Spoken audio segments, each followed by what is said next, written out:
Hopefully that was not too painful to discuss perhaps the most contentious issue in the United States of America, abortion politics. Um, well, here's a contentious issue that has nothing to do with the United States of America, at least directly, I think, which is Brexit. And Mark Angelides is Liberty Nation's managing editor, and as a expert on Brexit and a subject of Her Royal Highness to boot. Check. Check. Hey, Scott. Hey, Mark, how are you? I'm good, thank you. I'm all right. Sorry, just answering. Oh, no. There we go. I'll snooze me notifications. Me too. Okie dokie. Now, I know that Tim wants to speak to me about Theresa May for the radio. We have no, there's no duplication problems that we need to adjust for. Oh, okay. We can have 100% the same content. In fact, I almost wish you hadn't told me that, because it's like, I don't even want to affect my, you know what I mean? Yeah. So, not really. Let me just reverse time quickly. How are you? All right. So, yeah, I just want to talk about what's happening there from somebody who knows. I mean, we get Americans' understanding of these things is not sophisticated. So, all right, you ready? Yeah, ready. Mark Angelides, man among men. Mark Angelides, managing editor of LibertyNation.com, friend of Liberty, and loyal subject to the crown. Welcome back to the Uprising, Mark. Thanks for having me on, Scott. Well, you're welcome. And I wanted to talk to you about, I think the most pressing issue for Americans when we look across the sea to our cousins, and that is the birth of the royal baby. Baby Archie. What is happening? Has Meghan and her father settled these issues? What's going on over there? Now, I only know one Archie, unfortunately, and that happens to be your dog. The podcasting dog, Archie, yes. Well, podcasting dog. No, we wanted to talk, as I understand it, Americans' understanding of what's going on over there, I think, is a little foggy. And as I understand it, Theresa May has abdicated, and now Prince Charles is prime minister. Is that what's happening? Or it's not quite the case. No, that's although if you read The Guardian, you may never know. So what's happened at the moment today? Theresa May has announced, to no one's surprise, by the way, this has sort of been expected for at least a week, and by those who follow politics, at least 2 months, that she'll be setting an agenda timetable for when that she will relinquish the powers of the prime minister. Can you just stop that for a second and tell people, because in the United States that we elect a president for a defined term of 4 years, and then typically they run for re-election for 8 years, and then our term limited out to that amount of time. How does Great Britain select its chief executive? Okay, so we don't have elections for a prime minister. We have elections for the party. And the party, before going into the election, says, this is who we'll have as our leader. Now, we have fixed-term parliaments. So the next election should be, I think, 2022. There has to be an election. So it's a 5-year fixed-term thing. But it can be before that if there's a majority vote in the House of Parliament, to have an earlier election, which is what many people are calling for now. But it's the party that's elected. So Theresa May is the leader of the Conservative Party. And this is the parliamentary system. Yes, with parliamentary system. Proportional representation, right? No, we don't have proportional representation. No, we have a first-past-the-post system, which means that in each constituency, in each region, of which there are 650, the person with the most votes goes through and all the other votes be damned. It's first-past-the-post. So what happens is each first past the post. Past the post, yeah, like a horse racing track. Sure. So what happens is, out of the 650 constituencies, the party that gets the most seats, so the most of these 650 constituency seats, that's the party that gets the opportunity to create a government. So if they get, for example, if one party gets 300, another party gets 250, and then the others are made up of independents or third-tier parties, then the party with the most seats, now they may not have a majority, but they can go to the Queen and say, we'd like to form a government, Your Majesty, and she'll give permission for the government to be formed. Now, sometimes that will they'll only excuse me, let me interrupt, because I actually had thought that the Queen did not really have an active role in government. So this sounds like it is an active role in government. Is that right? It is to an extent. So since I believe it was in the late 90s, early 2000s, the Parliament passed an act whereby the Queen doesn't have any real power. So she now has the power to advise, to give her opinion, and to make her opinions known. She doesn't have the power to enact a law or to insist that something be done. However, it's the government serves at the pleasure of the Queen. So when a government is formed, they go to the Queen, and the Queen gives permission. It's more a formality. Okay.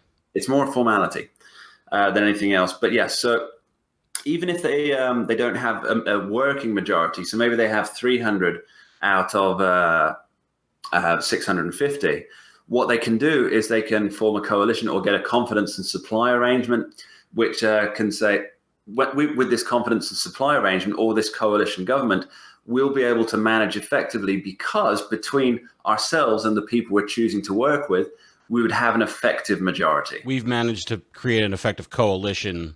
Yes. Okay. So that's how we get our parties. Now, as I say, before the election, the party says, this is who our leader is, and that's determined by a vote of the individual parties. So, for example, the Labour Party and their members have again voted for Jeremy Corbyn to be their leader, the arch socialist, or magic grandpa, as both his detractors and fans call him, both with different meaning. But so the Labour Party have elected Jeremy Corbyn to be their leader in the same way that the Conservative Party and their members elected Theresa May to be their leader. Then you go to a general election, and the British public vote for the party, not for the Prime Minister. Of course, it impacts. If you have a disastrous leader of the party, then people aren't going to vote for your party. Right. But you vote for the party. And what does this have to do with Brexit, and what will happen if, in fact, she does resign? Okay, well, she's definitely resigning. There's no doubt about that. She will be gone. It will be sometime after President Trump's visit to the UK on the 5th, I believe that is. So what will happen is she will oversee proceedings as the leader of the Conservative Party. As the Prime Minister of the Conservative Party. She'll oversee proceedings for the Conservative Party to elect a new person to take over the role of Prime Minister. At the moment, we have in the running Boris Johnson, which many people have heard of, Michael Gove, Jeremy Hunt, and Angelides, I guess, will throw a hat in the ring again. But once one of these people is elected amongst the party, they have no obligation to go to a general election. There's no obligation for that, because the Parliament is a fixed term of 5 years. So unless they want to, because they do have a governing majority at the moment, the Conservative Party can just hold out till 2022.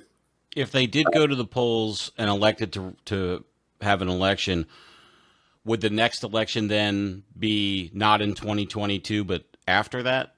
Yep, that's right. It would, if they had another election tomorrow, general election tomorrow, it would then be up to 5 years, so 2024. So if you're doing well and you think you can marshal the people to vote for you, you maybe call an election to secure leadership for years to come. Yeah, that's right. But you need more than just the people in your party to vote for it. Mm-hmm.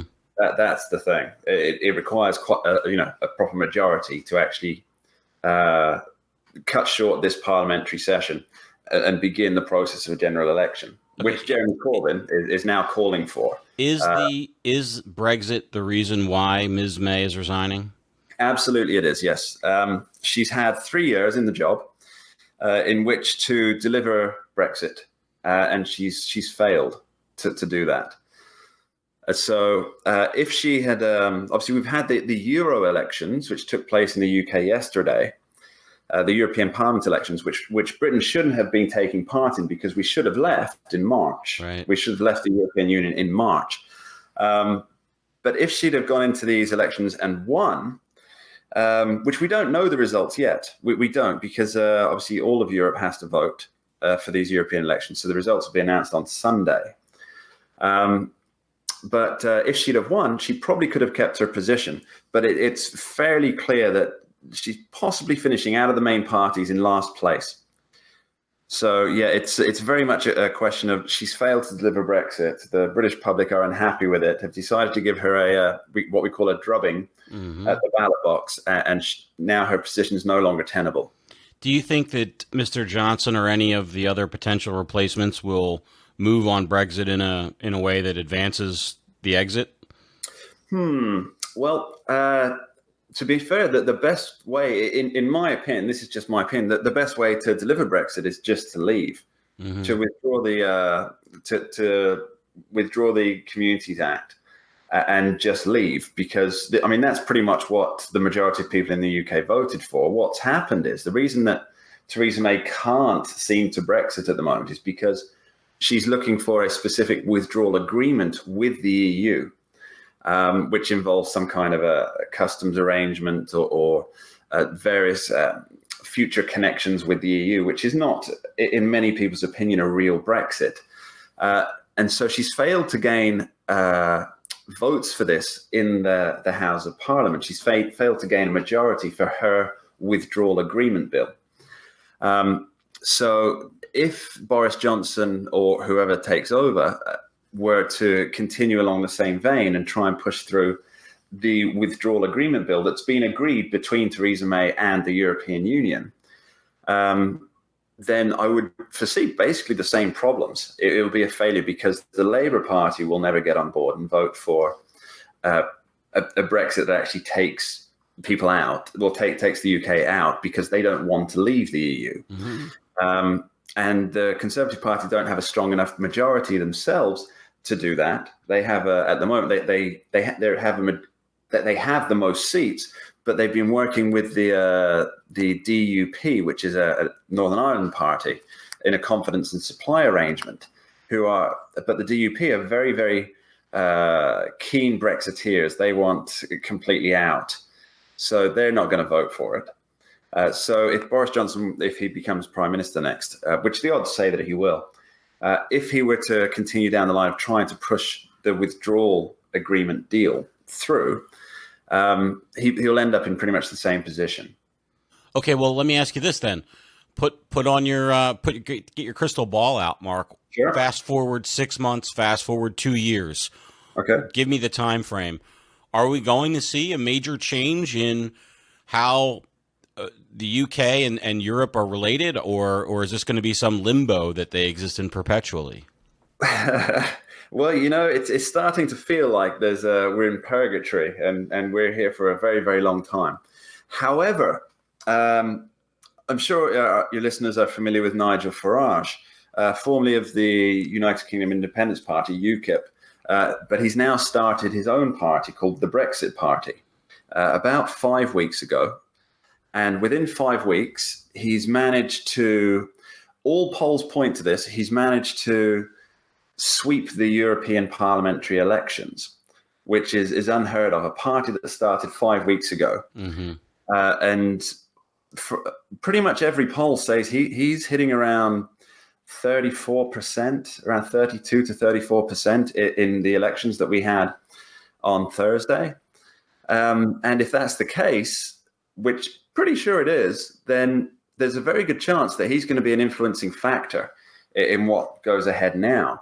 And if he's an influencing factor in what goes ahead, odds are we might get out of the EU. And if that doesn't appear to be happening before the new final deadline, which is October 31st, Halloween, what a surprise, then it looks like we'll come to a general election. And if there's a general election, it wouldn't surprise me if Nigel Farage's the Brexit Party became the kingmakers in that election. Understood. I'm sorry? I said understood. Like he would be able to control the coalition would then only come together with somebody who he believed would be a true Brexiter, right? Exactly right. Yes. So under those conditions, I'm pretty sure that either on or before October 31st, Britain will exit the European Union. Well, thank you so much. Is there anything else a informed American should be advised of regarding these latest developments? No, just keep watching the skies.